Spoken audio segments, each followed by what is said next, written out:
रानी जी, संदेश?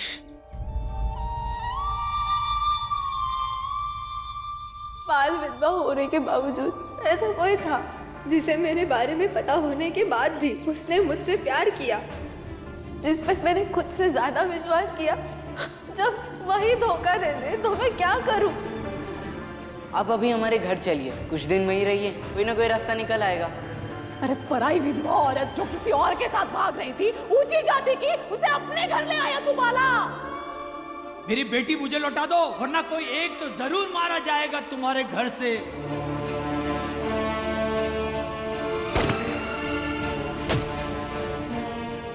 भीमराव, तुमने मेरी जान बचाकर मुझे अपनी जाति का बना लिया। जब तक आई हमें यहाँ से जाने के लिए नहीं कहती, तब तक हम यहाँ से नहीं जाएंगे। जा जल्दी, निकल! आप दोनों तो यहाँ से चले गए थे, फिर? विवाह कर लिया था हमने, लेकिन ना तो इनके घर वालों ने स्वीकार किया, ना समाज वालों ने। सबने निकाल दिया। तब से भटक रहे हैं, कभी यहाँ तो कभी वहाँ। किसी ना किसी तरह लोगों को पता चल जाता था कि मैं विधवा थी और हमने दोबारा प्रेम विवाह किया है, तो वो लोग हमें वहां से भी भगा देते थे। आज भटकते भटकते हम वापस इसी इलाके में आ गए और भूख बहुत ज्यादा लगी थी, तो इसीलिए पकोड़े चुराने पड़े। और फिर उन लोगों ने हमारा पीछा करना चालू कर दिया, तो मुझे याद आया कि यहाँ तुम्हारा घर है, और यकीन था कि यहाँ आएंगे तो ये घर हमें बचा लेगा।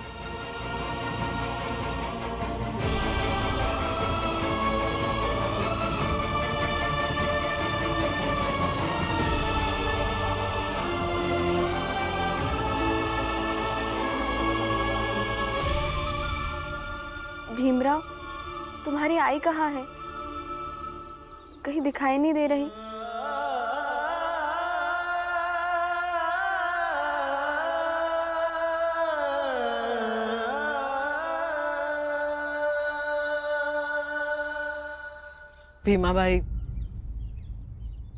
भीमाबाई हमें छोड़कर चली गई है। चली गई मतलब?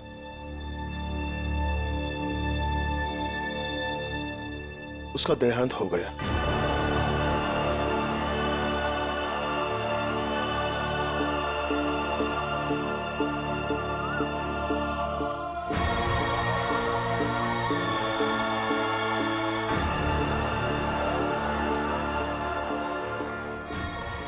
सबसे जरूरी है खाना पीना, दवाई भी लेनी है ना। मैं खिचड़ी बना रही हूँ, खा लेना।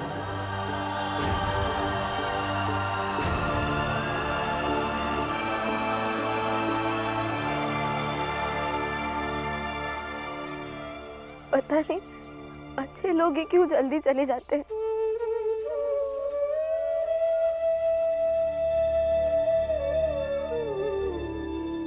अच्छा, हम चलते हैं।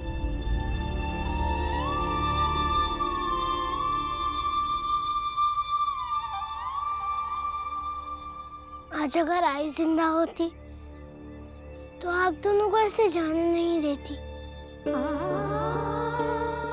बल्कि कहती कि एक जगह पर रहना शुरू करो और जीवन में संघर्ष कीजिए।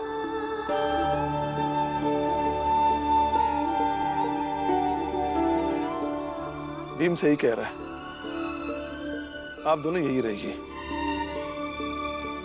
फिर इत्मीनान से सोचते हैं आगे क्या और कैसे करना है।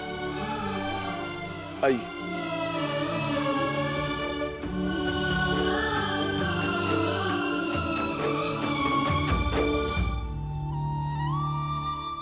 आनंद भैया, चलिए विद्यालय चलते, समय हो गया है। चलिए।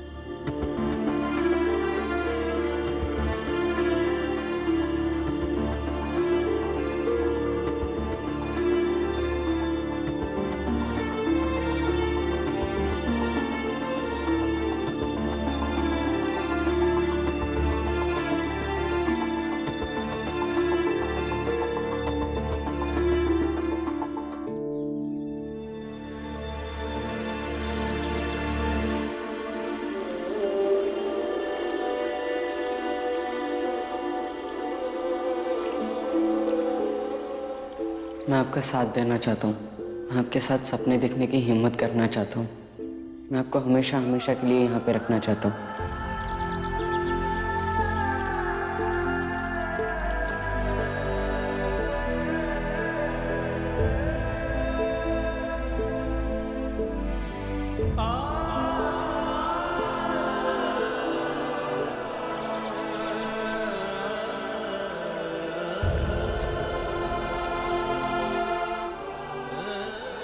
बूझो क्या है? नहीं बता, तुम भी बता दो।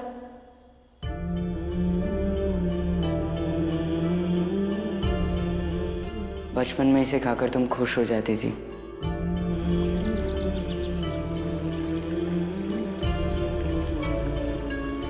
बस बाहर की दुनिया देख रही थी, जो मेरे लिए कितनी निष्ठुर हो गई है। उस दुनिया में मेरा अपना कोई बचा ही नहीं है। मगर इस दुनिया में आपके कई अपने हो गए हैं। जैसे आप।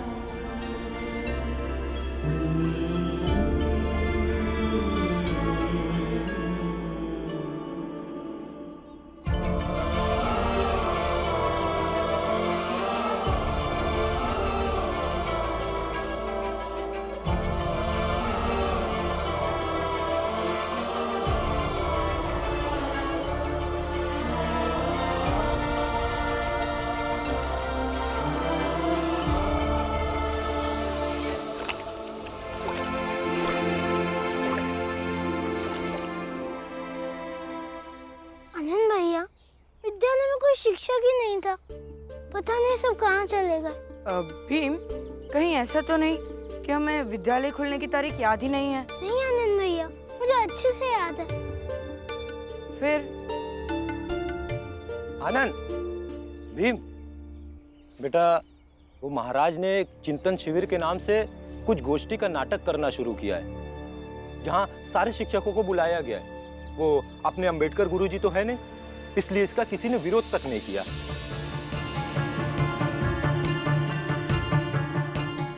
ये सब महाराज इसलिए कर रहे हैं ताकि हम पढ़ ना सके।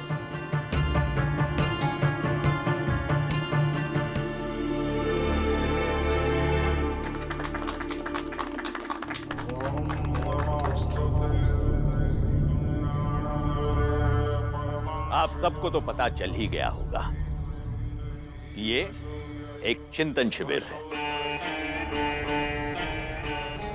और यहां बात होगी शिक्षा के विभिन्न पहलुओं पर। अगले 1 महीने तक दूर दूर से विभिन्न विद्यालयों के शिक्षा क्षेत्र के कई लोग आकर यहां अपनी अपनी राय देंगे, अपने अपने व्याख्यान देंगे।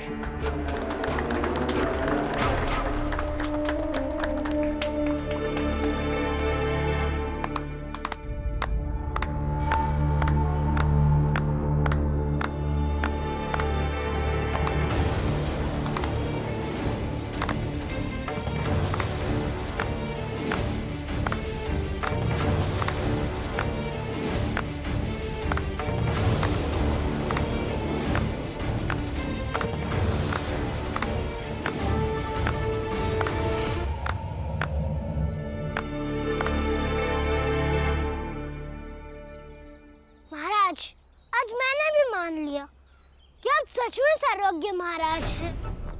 अद्भुत है, चमत्कार करने वाला व्यक्तित्व है आपका। आखिर एक महान मनुष्य ही ये सोच सकता है कि विद्यार्थियों को शिक्षा से दूर रखकर शिक्षा पर ही चिंतन गोष्ठी की जाए।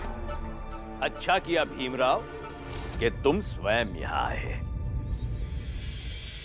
अब अगर आ ही गए हो तो जहां खड़े हो वहीं पे बैठ जाओ। हाँ, पढ़ाई में तुम बहुत अच्छे हो, सुना है हमने। तो चलो इसी गोष्ठी का हिस्सा बनो। हिस्सा नहीं बनूंगा, बल्कि विद्यालय की जगह यहीं इसी जगह आकर रोज बैठूंगा। किताब कॉपी निकाल कर जितना पढ़ पाऊंगा पढ़ूंगा, ताकि यहाँ मौजूद शिक्षक लोगों की आंखों के सामने दो विकल्प हों जिनमें से वो एक विकल्प चुन सके कि चिंतन शिविर में भाग लेना उनके लिए कर्तव्य है या हमें पढ़ाना। क्योंकि मुझे बाकी विद्यार्थियों का तो पता नहीं, लेकिन मुझे पढ़ना है और मुझे जहाँ भी शिक्षक मिलेंगे मेरे लिए वही जगह विद्यालय है। महाराज के लिए ये चिंतन शिविर होगा, लेकिन अब ये मेरा विद्यालय है।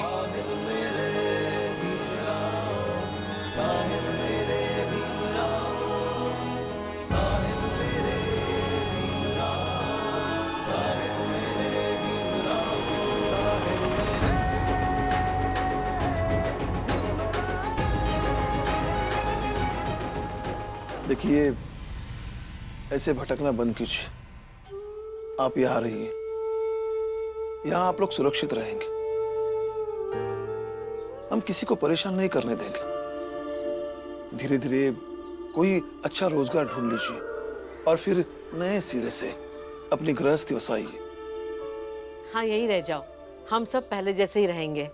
नहीं, हम आप पर बोझ नहीं बनना चाहते और आप सबके पहले से ही बहुत एहसान है हम पर। देखो बेटा, इसमें एहसान की क्या बात है?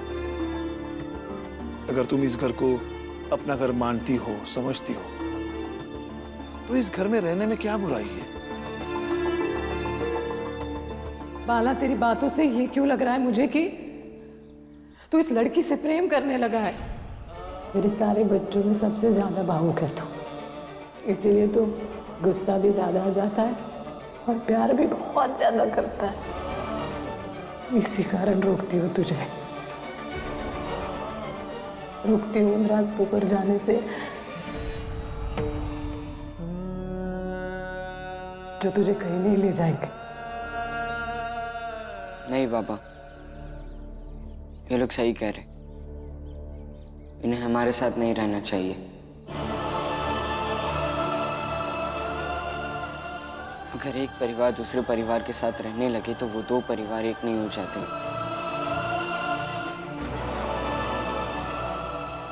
इन्हें अलग परिवार शुरू करना चाहिए, अपना परिवार।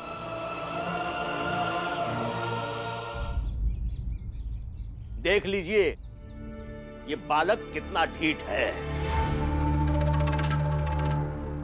इसे ना तो कोई मर्यादा है और ना ही इसे बोध है कि किसके सामने क्या बोल रहा है। वो जो उसे पढ़ाते हैं, वो जो इसके गुरु हैं, और गुरु का स्थान ईश्वर के बराबर होता है।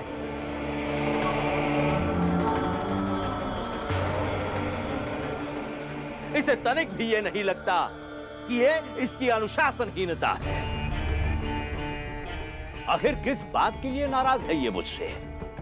ये भी तो शिक्षा गोष्ठी है और इस प्रकार की शिक्षा गोष्ठी से ही इसे प्रदान की जाने वाली शिक्षा प्रणाली की गुणवत्ता भी बढ़ जाएगी।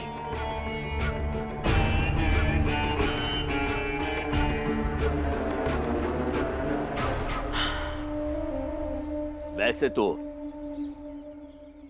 बहुत पहले से भीमराव मुझे गलत समझते आया है। अब आप लोग ही उसे समझाइए, कहिए उसे कि ये शिक्षा का नाटक बंद करके यहां से चला जाए और यदि यहां पे बैठना चाहता है तो ये पढ़ना बंद करके इस गोष्ठी में भाग ले।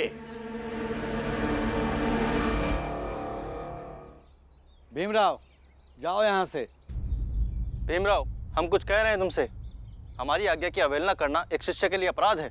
लेकिन यहाँ पर यह अवहेलना अपराध नहीं है गुरुजी, संघर्ष है।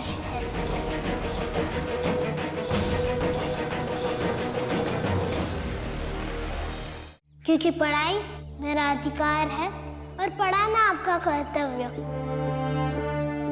मैं अपने अधिकार के लिए संघर्ष कर रहा हूँ, इस आशा में कि आप अपने कर्तव्य का पालन करेंगे। तो अपने गुरु से टकराव को तुम संघर्ष समझते हो?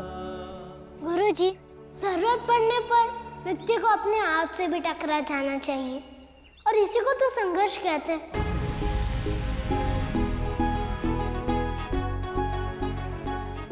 हाँ गुरुजी, हम यहाँ से कहीं नहीं जाएंगे। आप अपना काम करिए और हम अपना काम करते हैं।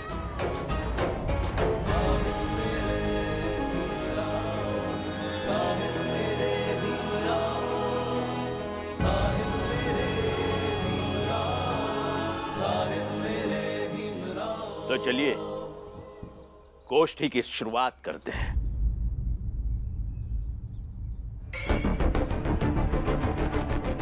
आज इस गोष्ठी का विषय होगा विद्यार्थी और शिक्षक के बीच कैसे संबंध होने चाहिए।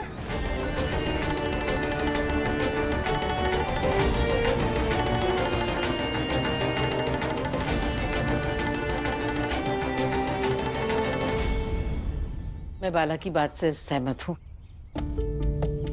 ठीक है, तो आप लोग उसी झोपड़ी में रहिए जहां आप पहले रहती थी।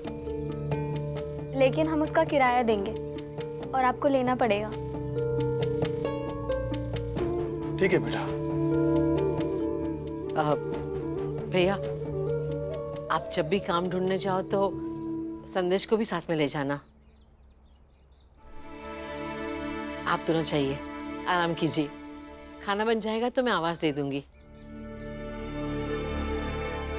राम जी। हाँ? वो भीम फिर से धरने पर बैठ गया।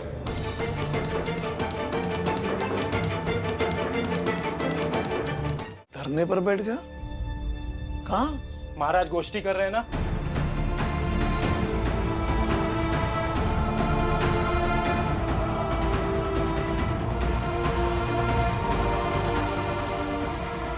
भैया, आप जाइए विद्यालय और ये सब करने से रोकिए उसे।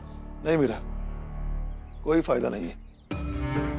अगर उन लोगों ने भीम के पढ़ाई के खिलाफ साजिश की है तो भीम उनके खिलाफ लड़ेगा और अपने तरीके से लड़ेगा। किसने साजिश की? कहाँ है भीमराव? मैं उसकी मदद करूंगा। बताइए, बताइए ना, बताइए। आप चुप क्यों हैं? बताइए। किसी को कुछ नहीं हुआ बेटा, तू शांत रह। नहीं, बताइए मुझे, कहाँ है भीमराव? मुझे भीम के पास जाना है, मुझे उसकी मदद करनी है। ठीक है गोपाल, मैं तुम्हें भीम के पास ले चलता हूँ। तुम सब लोग यही रहो, मैं आता हूँ। चल।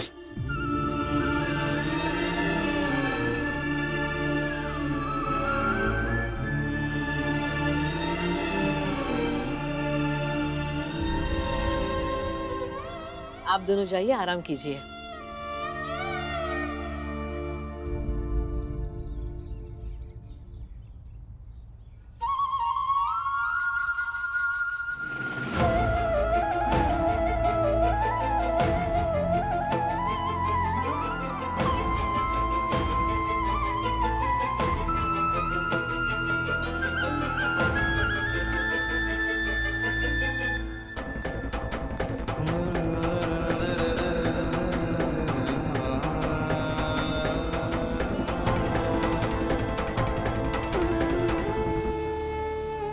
तो मेरे हिसाब से धर्म से बड़ी कोई शिक्षा नहीं है।